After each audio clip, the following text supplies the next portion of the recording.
Por mais de 3 bilhões de anos, a nossa Terra tem visto a ascensão e a queda de espécies. Ocupantes temporários de um mundo em mudança. Os vencedores desenvolvem traços novos e os perdedores tornam-se extintos.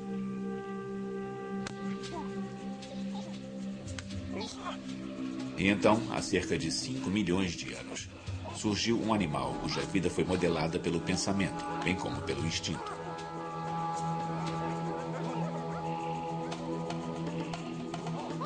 E a mente dessa criatura se expandiu, evoluiu para um novo ser radical, um ser humano.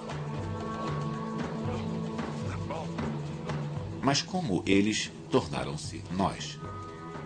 Somente conhecendo-os, podemos conhecer verdadeiramente a nós mesmos e responder à pergunta mais importante de todas.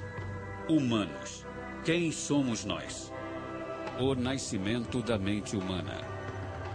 Distribuição sinapse. Primeiro ato. Preparando o palco. Nós achamos que sabemos quem somos. Homo sapiens, a espécie mais inteligente e versátil da Terra. Muita coisa em nós é diferente dos outros animais. Nossa música, nosso movimento, nossas habilidades, nossas vozes e palavras. Somos espertos o bastante para viver em qualquer lugar do planeta Terra e até para sonhar com viagens a outros mundos.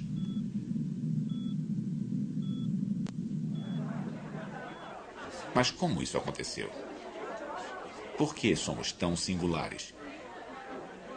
Cientistas começaram a desvendar o mistério.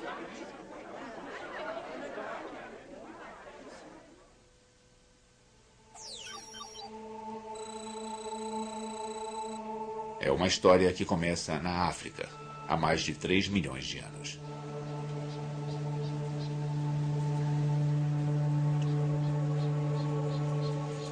As selvas da África estão cheias de macacos primitivos. Seres que andam sobre 4 membros. Ninguém os chamaria de seres humanos. Mas há feras novas na área. Macacos que andam sobre apenas 2 pernas. Esta criatura nos dá um indício do nosso parentesco. E a espécie mais conhecida vem da África do Sul. Aqui ao meu lado direito está um antigo parente do ser humano chamado Australopithecus africanus, que viveu há cerca de 3 milhões de anos. Como podem ver, o nosso Australopithecus está de pé e tem as proporções do corpo bem primitivas, com braços relativamente longos e pernas relativamente curtas. Esta é uma razão pela qual é muito comum que paleontólogos chamem estes seres humanos primitivos de macacos bípedes. Os cientistas chamam isso de bipedismo. Começa com uma única família de macacos que carrega uma nova mutação genética. Genes que permitem que eles andem de um novo jeito. E floresçam. A evolução não é uma coisa que acontece por demanda. A evolução é um processo de seleção entre variações que surgem espontaneamente e sem uma razão particular.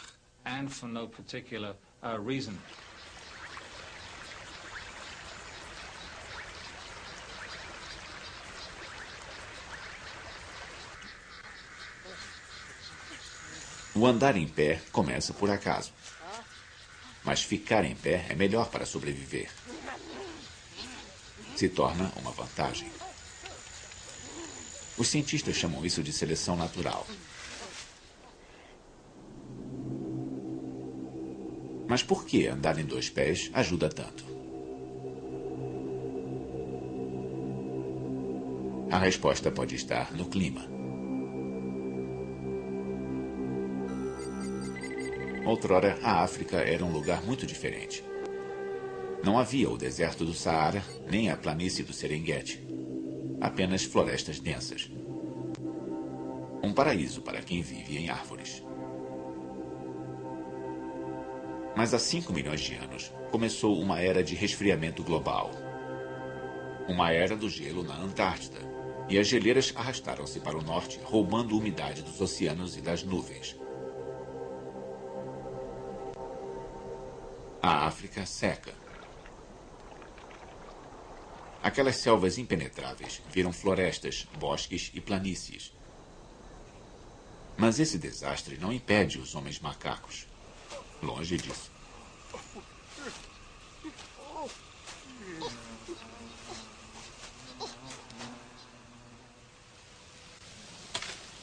Pistas para o seu sucesso podem ser encontradas na África do Sul, em seus ossos fossilizados.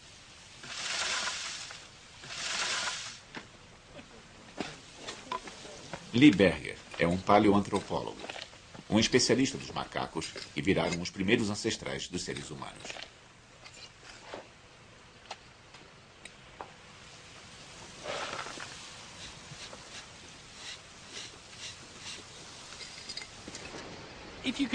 Se a gente pudesse entrar numa máquina do tempo e voltar uns 3 milhões de anos, o meio ambiente em que nossos pequenos australopitecos viviam não seria muito diferente do que se vê à minha volta agora. Floresta partida, uma floresta mais densa, umas árvores muito grandes, mais arbustos muito densos e muita água no leito do rio. Nossos homens macacos passariam os dias se deslocando nesse meio ambiente, colhendo frutas das árvores, retirando coisas comestíveis do solo. Essa é a história da evolução humana. Adaptabilidade em muitos lugares diferentes.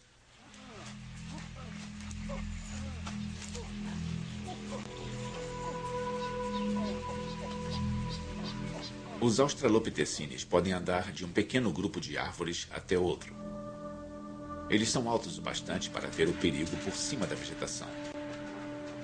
Estes esquisitos foram os sobreviventes. Mas a maior parte dos andarilhos, sobre 4 membros, não se adaptou. O encolhimento das florestas reduziu seu suprimento de comida e os deixou expostos aos predadores velozes nos limites da floresta.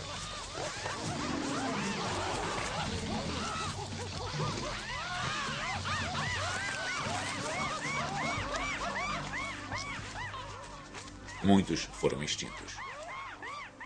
Os australopitecines tomaram florestas no leste e no sul da África.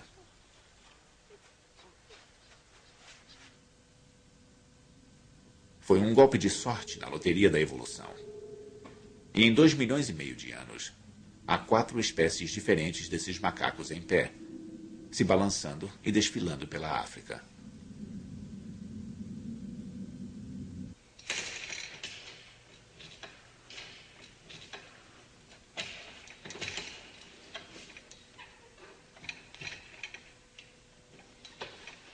Nossos corpos detêm a mesma característica.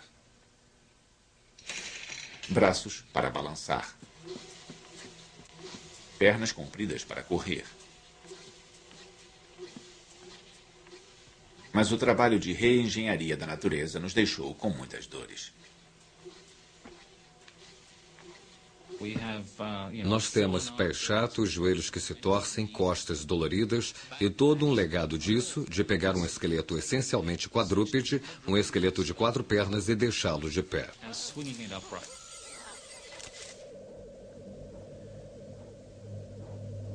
Sentimos dores, logo existimos. Mas um novo jeito de andar levou a um novo jeito de pensar? Os fundamentos básicos sobre o que nos torna humanos, o que nos torna fundamentalmente diferentes de todos os outros animais neste planeta, incluindo os nossos parentes próximos, os macacos, tiveram seus fundamentos nesses australopitecines. Quando andamos sobre 2 pernas, quando olhamos para o mundo como um objeto tridimensional a ser manipulado e usado, abrimos um mundo para nós a que nenhum outro animal poderia ter acesso do jeito que nós podemos ter. Ficando em pé em cima do capim, os homens macacos encontraram um mundo totalmente diferente de seu lar florestal. Mas eles perceberam isso? Seus cérebros não ficaram maiores. São do mesmo tamanho que o de um chimpanzé. Eles têm apenas 1/3 do tamanho do nosso. Mas às vezes, Tamanho não é tudo.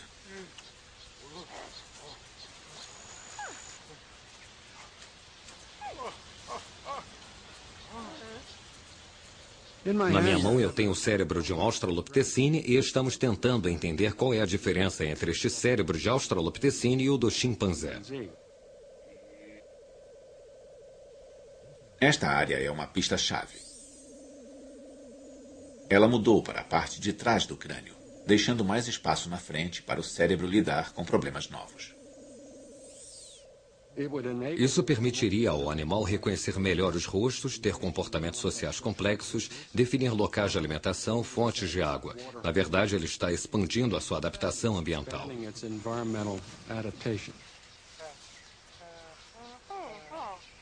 As regras são claras e cruéis. Usar a inteligência para ir a campo e comer rápido antes que alguma coisa o coma. Eles deviam estar em perigo constante. Então, uma das coisas que eu acho que deve ter sido importante foi reconhecer os sinais da natureza, aprender o que querem dizer os rastros no solo, manchas de sangue, vegetação partida, etc, etc. E isso parece ser uma coisa que os macacos pequenos e os grandes são totalmente cegos.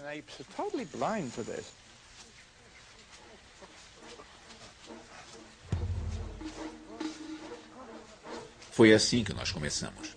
Um punhado de mutantes genéticos se deslocando de suas árvores pelas planícies abertas. Uma aventura arriscada que leva a um novo tipo de cérebro em um novo tipo de corpo. E isto é apenas o início da história humana.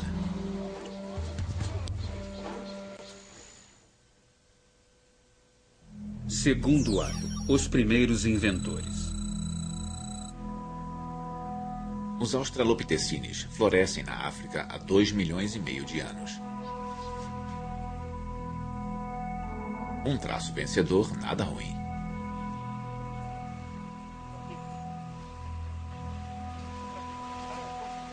Mas então os homens macacos começam a morrer. E, de novo, eles podem culpar o clima.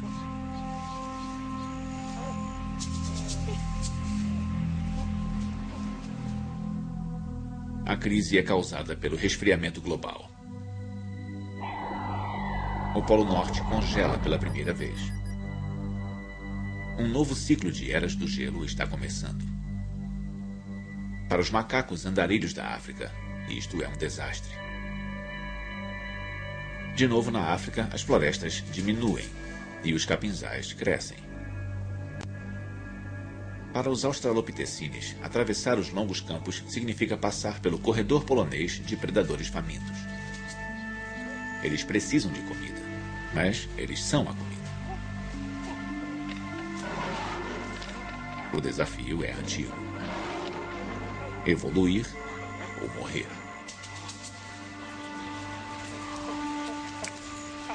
Felizmente aparece uma nova mutação entre os homens macacos. E surgem criaturas com dentes e presas imensas. Elas comem castanhas e raízes duras. Este vegetariano durão, chamado robustus, é estudado pelo paleoantropólogo Rick Potts. O que temos aqui com o Robustus australopithecine é o que eu gosto de chamar de a máquina de mastigar na história de nossa família.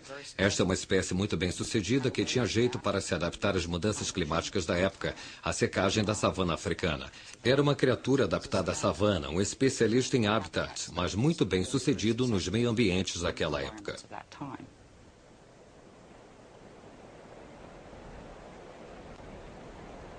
Eras do gelo fizeram da África uma montanha-russa de séculos secos e úmidos. Fica difícil a vida para os comedores de raízes quando as plantas morrem.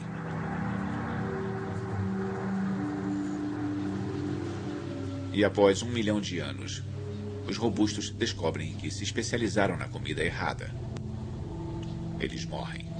Um beco sem saída evolutivo. Mas, por sorte, há mais de um jeito de evoluir para um homem macaco melhor. Quando os meio-ambientes mudam, há duas estratégias que podem ser usadas para a evolução dos animais. Uma é virar um especialista, se adaptar a uma faixa estreita e específica de habitats e condições, como a maioria das espécies hoje. O segundo modo é virar um generalista, que é expandir as opções da sua linhagem, diversificar o seu comportamento e ser capaz de viver em uma grande variedade de ambientes. Essa também foi uma estratégia bem-sucedida e importante, principalmente na evolução humana.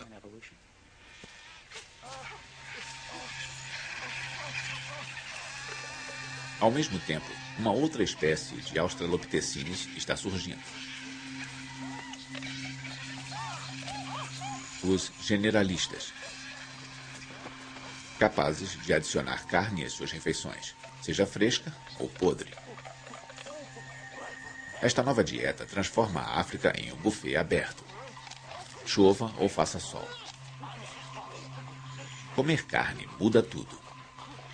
Os carnívoros não precisam de quilômetros de intestinos para digerir plantas difíceis. Suas tripas encolheram e sua caixa torácica se apertou. É o nascimento da moderna linha da cintura. Este povo macaco está evoluindo para algo totalmente novo. Há muito mais proteína em um rato do que em uma raiz. Sobra o bastante para abastecer um aumento no tamanho do cérebro. Ele dobra. E o resultado é um ancestral humano que nós podemos reconhecer. O que temos aqui é o Homo erectus. É o que eu gosto de chamar de a máquina pensante na história da nossa família. Então temos a máquina de comer e a máquina de pensar. E podemos ver que sua cabeça dá muito menos ênfase em comer os alimentos difíceis da savana que estavam disponíveis na época e é mais propícia a desenvolver um cérebro grande.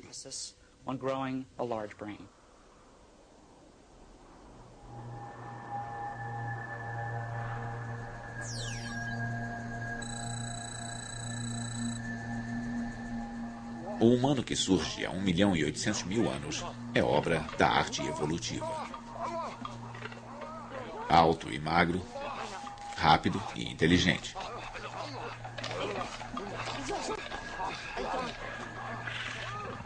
Um carnívoro que apoia-se em ferramentas para devorar suas refeições e em suas pernas quando os predadores tentam devorá-lo, fugindo mais rápido do que qualquer ancestral macaco.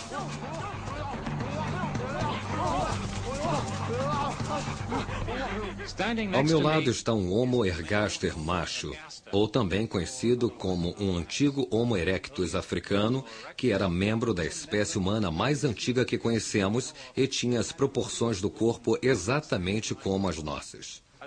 Eles tinham cérebros relativamente pequenos, com apenas metade do tamanho do nosso, mas um rosto reduzido e, em geral, pareciam muito mais conosco do que seus antecessores.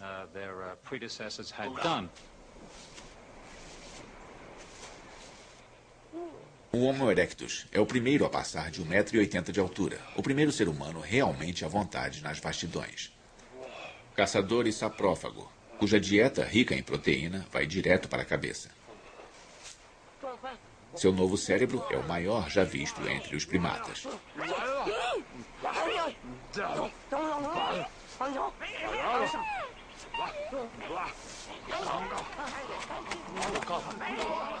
O Erectus ganha um cérebro grande por acaso, graças à sua dieta. E isso resulta em um mundo de novas possibilidades. Ele começa a quebrar pedras para cortar e fazer ferramentas. Homem macaco algum jamais sonhou com tais coisas. O Homo erectus desenvolveu a capacidade de arrancar pedaços grandes de pedras das rochas e seixos. Temos, por exemplo, esta aqui, que tem esta marca imensa onde foi destacada de um pedaço de pedra bem maior. E aí o Homo erectus usava uma outra pedra para tirar lascas, ficando muito afiada.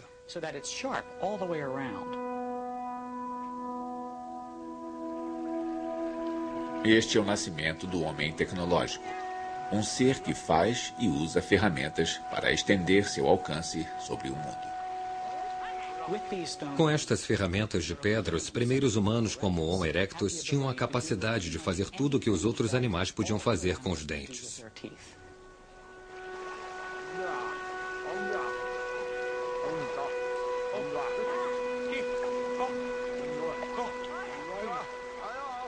O Erectus é o primeiro a ver uma lâmina em um punhado de pedras.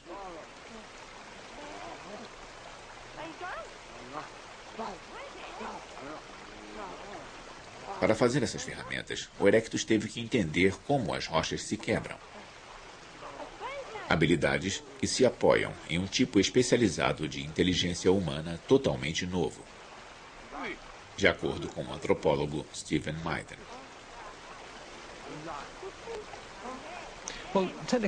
A inteligência técnica é um termo usado para nos referirmos a como alguém pode manipular objetos e fazer objetos de um modo muito complexo.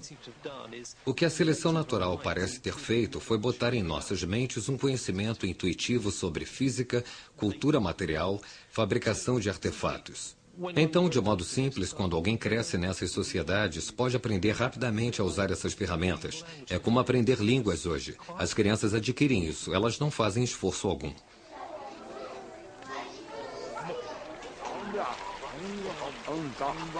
Podemos ver uma sombra de nós mesmos neste antigo prodígio das planícies africanas. Por exemplo, seus machados de mão parecem ter sido feitos por destros. Nenhum outro primata favorece uma das mãos em detrimento da outra.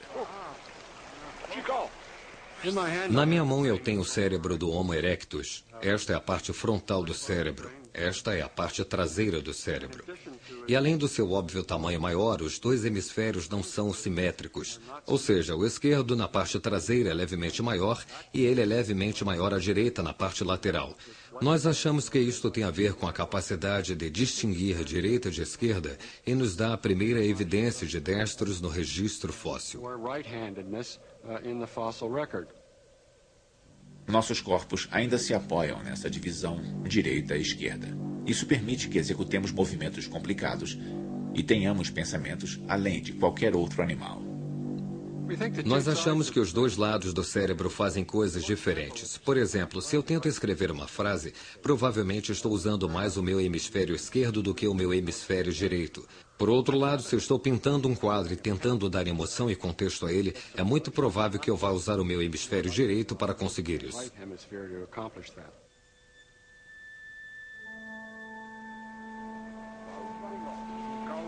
Um novo cérebro em um novo corpo. As primeiras partes da mente moderna estão surgindo.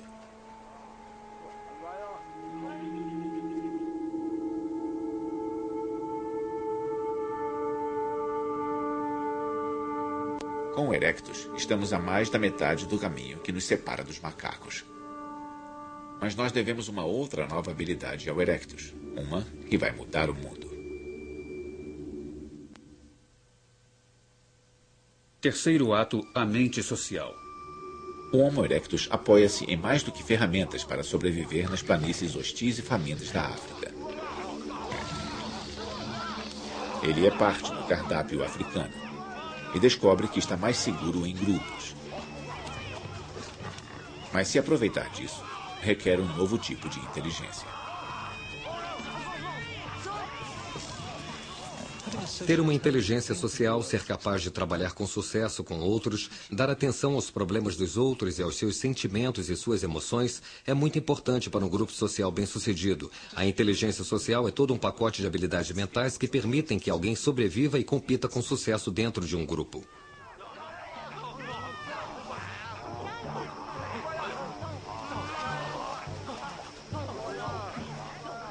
O Erectus vive em grupos de 2 a 100 pessoas, muito maiores do que qualquer sociedade de macacos. Para continuarem juntos, eles precisam se comunicar. Mas quanto de sua linguagem ele herda dos macacos?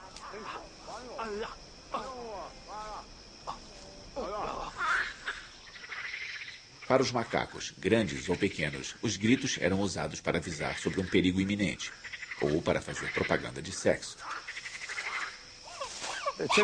Um chimpanzé pode indicar por algum grito que está com fome ou que está irritado com um de seus colegas, ou pode emitir um som indicativo de que há comida por perto e que os outros devem vir e compartilhar.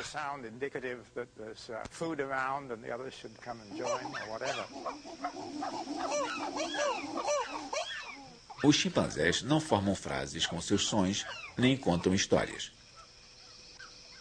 Mas ainda há ecos da fala dos macacos em nossa linguagem de hoje. Quando rimos, choramos ou fazemos gestos, ou quando ameaçamos as pessoas, o fazemos tal como os animais fazem com o seu sistema de comunicação. É a sobrevivência e é extremamente que coexiste com a nossa linguagem.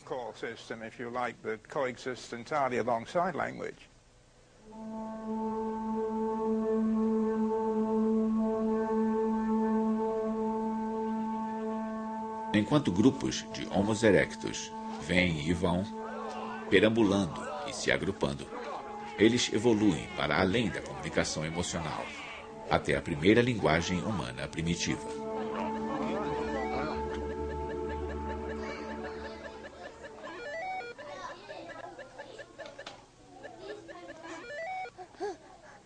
Alguns linguistas acreditam que podemos ouvir os padrões de discurso do Homo erectus ecoando nas vozes de nossas crianças mais novas.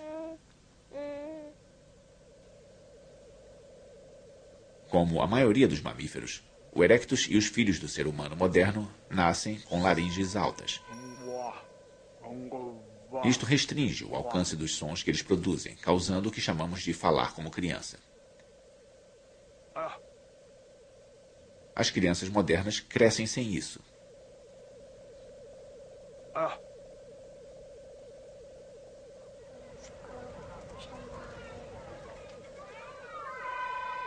Aos 2 anos, a laringe de uma criança desce na garganta, abrindo espaço para os músculos que fazem a conversa de adulto.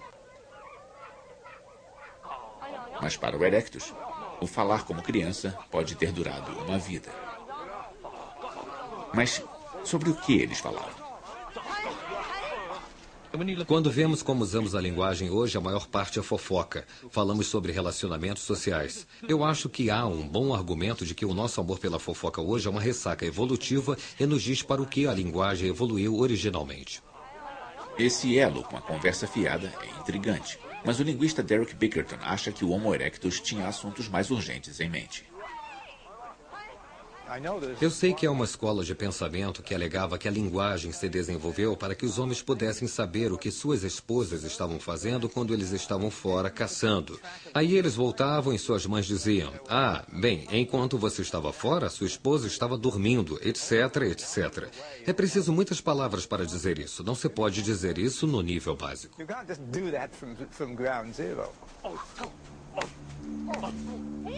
O Dr. Bickerton acredita que as primeiras frases humanas foram informações sobre onde o jantar estava sendo servido. Seria possível para um desses grupos de caça conseguir comida, trazê-la para os outros e contar como foi. É muito mais econômico se for resumido a uma palavra. Vocês podem vir com suas pedras e gravetos e afugentar as hienas. E pronto, comida para uma semana.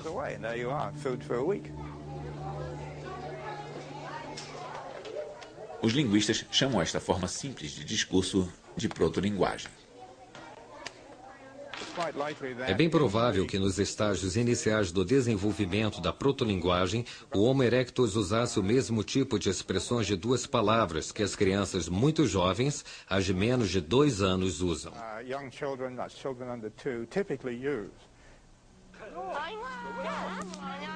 Ferramentas de pedra e a linguagem simples dão ao erectus uma vantagem evolutiva.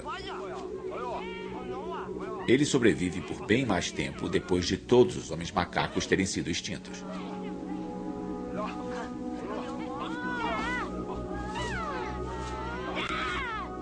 E há 1 milhão de anos, o erectus enfrenta a sua própria crise climática. Uma grande série de eras glaciais, durando 90 mil anos de uma só vez, secou a África, criando as grandes savanas que conhecemos hoje. Mas há também décadas de clima de vapor úmido alternadas com a seca e o frio.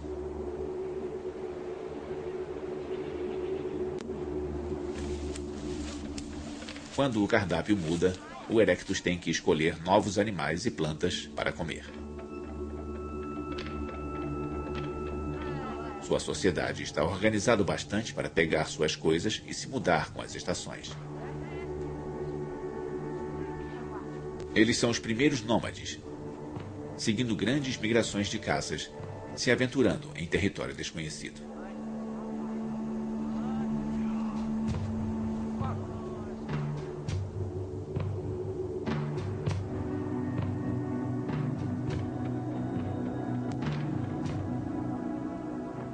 Século após século, alguns bandos pequenos foram para o norte, para fora da África e através da Ásia, movidos pela fome e pela curiosidade.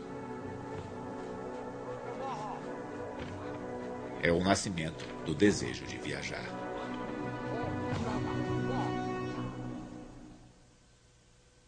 Quarto ato, o nascimento da primeira mente humana. Há 800 mil anos, o Homo erectus se tornou o primeiro humano a entrar na Europa, chegando pela Espanha. Mas enquanto o erectus se expande e explora, a evolução humana sofre uma parada.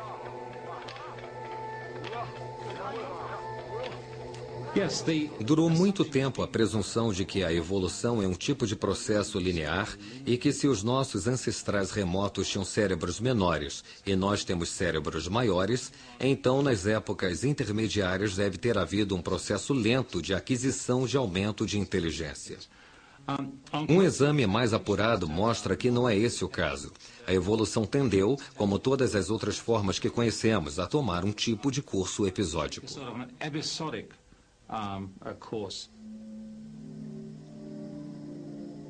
Com um cérebro da metade do tamanho do nosso, o erectus é capaz de falar e de perambular. Mas ele faz as mesmas ferramentas pelo incrível período de 1 milhão de anos.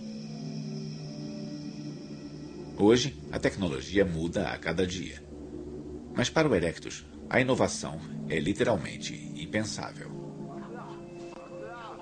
Uma parte da mente humana moderna não está lá. Mas isso vai mudar na Europa durante a Era do Gelo. O erectus encontra um mundo muito diferente de seu lar africano. Ele enfrenta a extinção na neve.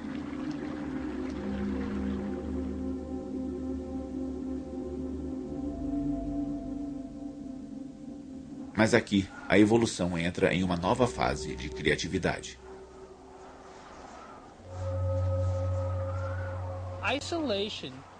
O isolamento pode ser uma vantagem seletiva, permitindo que certos aspectos se sobressaiam em uma população e que essa população se expanda quando acabar o isolamento. Há muito espaço na Europa para ficar isolado e para aparecerem novas raças de humanos. O tamanho do cérebro começa a crescer. Primeiro, há cerca de 500 mil anos, e depois, por volta de 200 mil anos atrás, um cérebro tão grande quanto o nosso, em uma criatura chamada de Neandertal.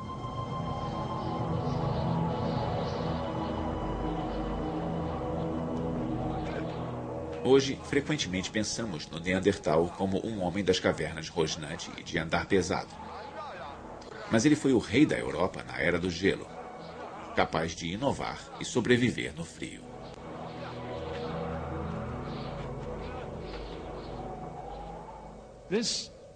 Este cavalheiro aqui à minha direita é o Neandertal.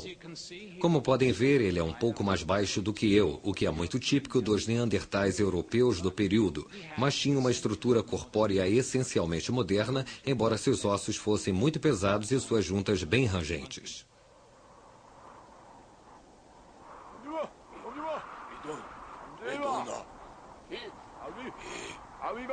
Os neandertais são baixos e têm bom isolamento térmico, feitos para sobreviver no frio.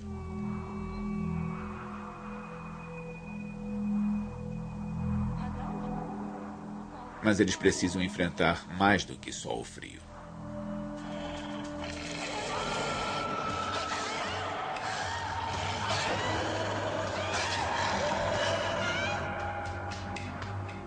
Há evidências de que os neandertais caçavam as suas presas, em muitos casos, em espaços confinados. E talvez por isso muitos neandertais apresentem ferimentos e fraturas. Isso pode ser resultado de acidentes de caça.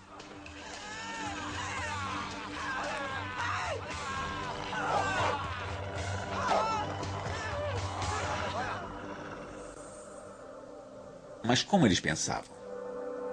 Os esqueletos mostram muitas fraturas curadas, sugerindo que homens e mulheres com ferimentos terríveis podem ter sido mantidos vivos apesar de suas incapacidades. Evidências de que suas mentes eram capazes da compaixão.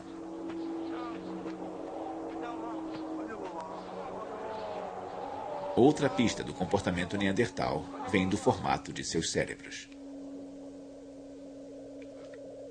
Se olharmos o cérebro do Neandertal, todas as estruturas que vemos nele são quase exatamente as mesmas que vemos no cérebro humano moderno. Em outras palavras, não vemos diferenças essenciais entre o cérebro Neandertal e o cérebro humano moderno.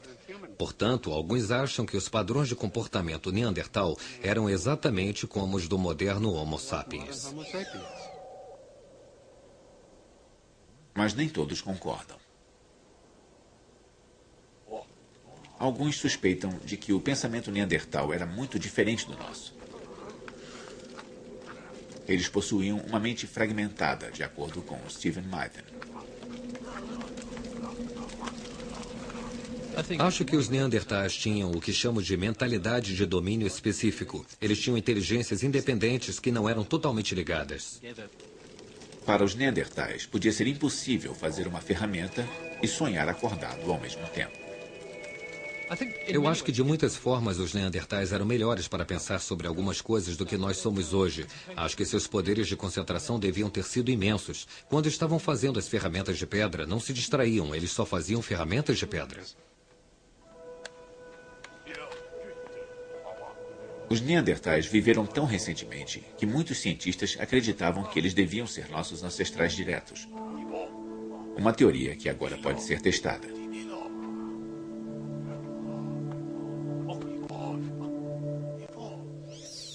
O DNA de humanos modernos e ossos de neandertais são comparados para identificar diferenças genéticas. Entre humanos e neandertais, houve 27 diferenças, muito mais do que encontramos normalmente quando comparamos um humano a outro. Isso demonstra que os neandertais e os humanos anatomicamente modernos são realmente muito distintos.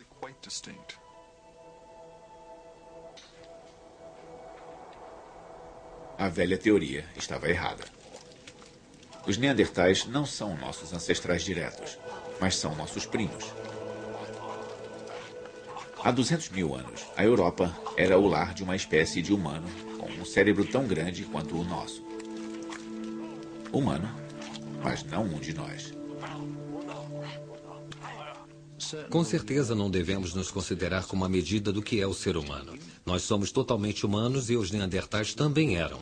Não somos o único jeito possível de ser humano. Os neandertais eram como nós em muitos aspectos, tão humanos quanto nós. E é difícil para algumas pessoas se acostumarem à ideia dos neandertais serem diferentes de nós, mas mesmo assim serem totalmente humanos.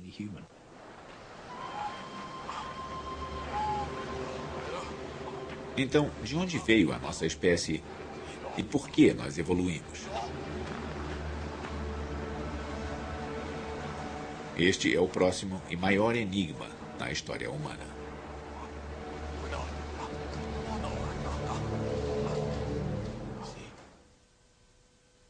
Quinto ato, os primeiros seres humanos. Não é fácil achar os ossos do primeiro Homo sapiens.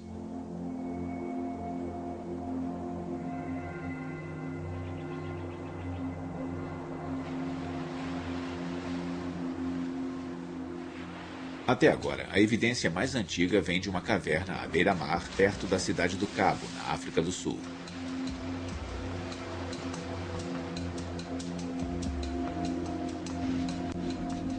Os ossos têm 120 mil anos de idade. Hilary Deacon passou 15 anos estudando este sítio.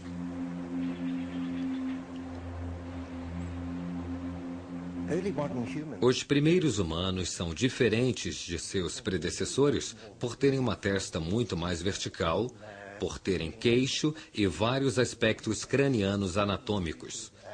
Talvez eu possa explicar isso mostrando alguns dos fósseis. Este fóssil aqui é de um tipo de humano arcaico. Este é o famoso crânio Kubwe de Zâmbia, e ele é muito robusto em toda a arquitetura facial, com a região das sobrancelhas muito robusta. E se o compararmos a um humano moderno, e este é um exemplo, aqui temos uma testa muito mais vertical e a região das sobrancelhas levemente desenvolvida. E este é um crânio muito mais esguio e muito mais gracioso.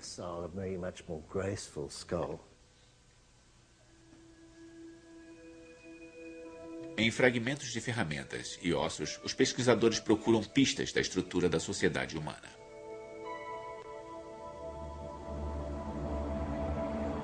Esses humanos modernos usam ferramentas similares às inventadas pelos neandertais na distante Europa.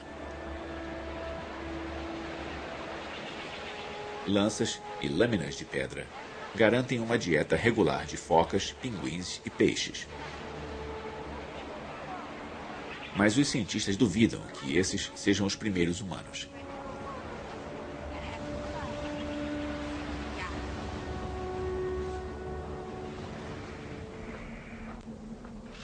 Até que ossos mais antigos sejam encontrados, o local de nascimento de nossa espécie é um mistério. Duas ideias surgiram. A primeira é chamada de teoria saído da África. Se for verdadeira, todos nós começamos aqui, em algum lugar das vastas planícies da África.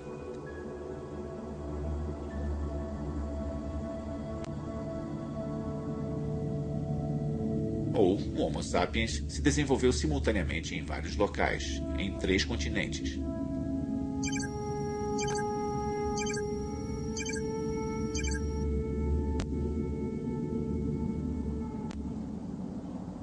Por essa teoria, alguns neandertais na Europa evoluíram para formas modernas. Na Ásia, o Homo erectus também fez a transição para um cérebro maior.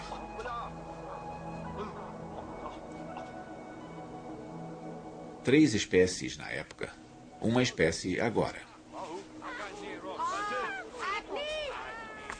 Se esta teoria multirregional for verdadeira, estes grupos separados teriam se deslocado, se encontrado, se acasalado e trocado genes até que todos os humanos da Espanha até Java virassem uma raça comum. Os geneticistas como Lynn Jordi são céticos.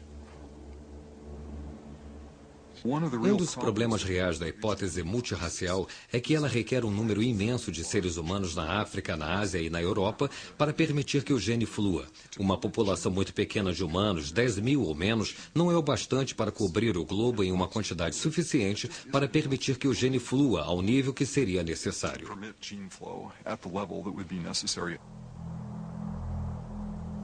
O mundo era grande demais e nossos ancestrais estavam muito espalhados. Mas novas evidências genéticas podem ser capazes de resolver o enigma de nossas origens e de explicar como um minúsculo grupo de ancestrais poderia ter sido a semente dos humanos que conhecemos hoje. Analisando o DNA de gente do mundo inteiro, os geneticistas podem calibrar um tipo de relógio evolutivo. Eles procuram mutações, mudanças aleatórias inofensivas em nosso DNA, que se acumulam com o tempo. Quanto mais antiga é uma raça, mais mutações ela deve conter. Os resultados são surpreendentes. Todos de fora da África têm um perfil genético muito similar, apesar das diferenças superficiais.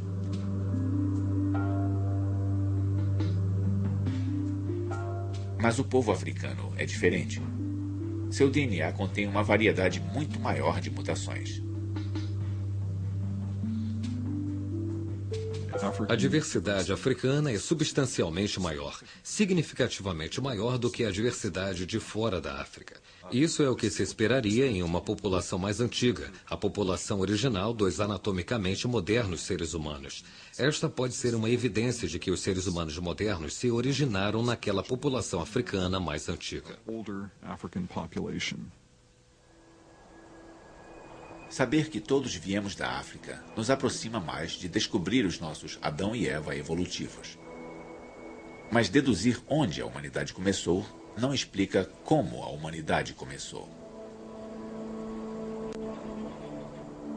Para achar essa resposta, temos que voltar à África há 150 mil anos. Há uma espécie humana primitiva aqui, descendente do Homo erectus. Estes seres são nossos ancestrais diretos. Eles evoluíram porque encontraram sérios problemas.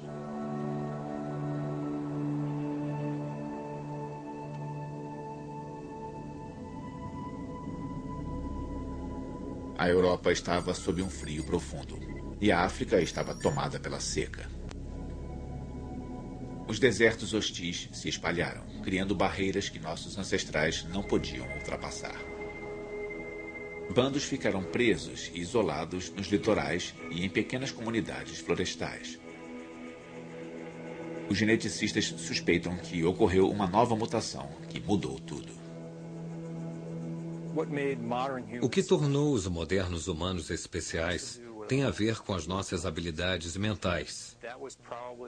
E isso foi provavelmente um novo fato mutacional que aconteceu. E aconteceu em um certo lugar e em um certo tempo. E aí, provavelmente, houve essa pequena mudança genética.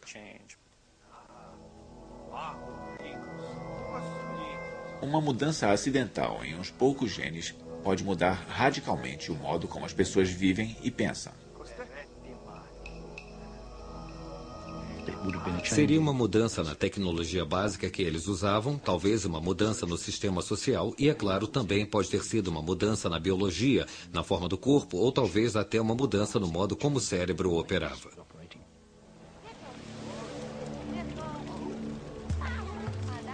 Alguma coisa nova apareceu na Terra. Um pequeno clã de humanos que são os ancestrais de todos os que vivem hoje.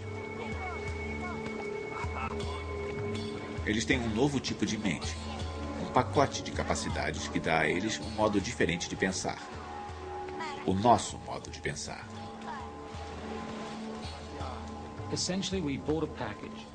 Essencialmente, nós compramos um pacote. Exatamente o que era esse pacote nós não sabemos ao certo, mas ele tem muitas dimensões que ainda estamos descobrindo. Hoje você pode falar em computadores, sinfonias e foguetes à lua, esse tipo de coisa. Amanhã pode haver outras coisas de que você poderá igualmente falar que ainda não inventamos. O que nós temos é uma capacidade e ainda estamos explorando os limites dessa capacidade.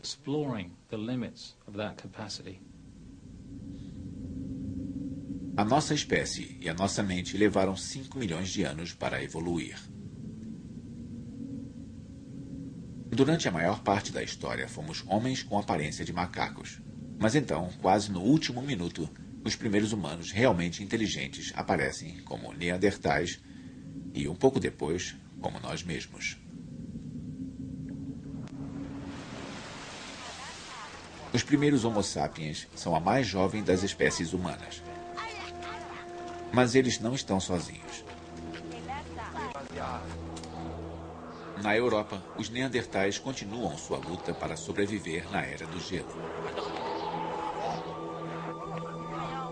Na Ásia, o Homo erectus ainda está se fortalecendo.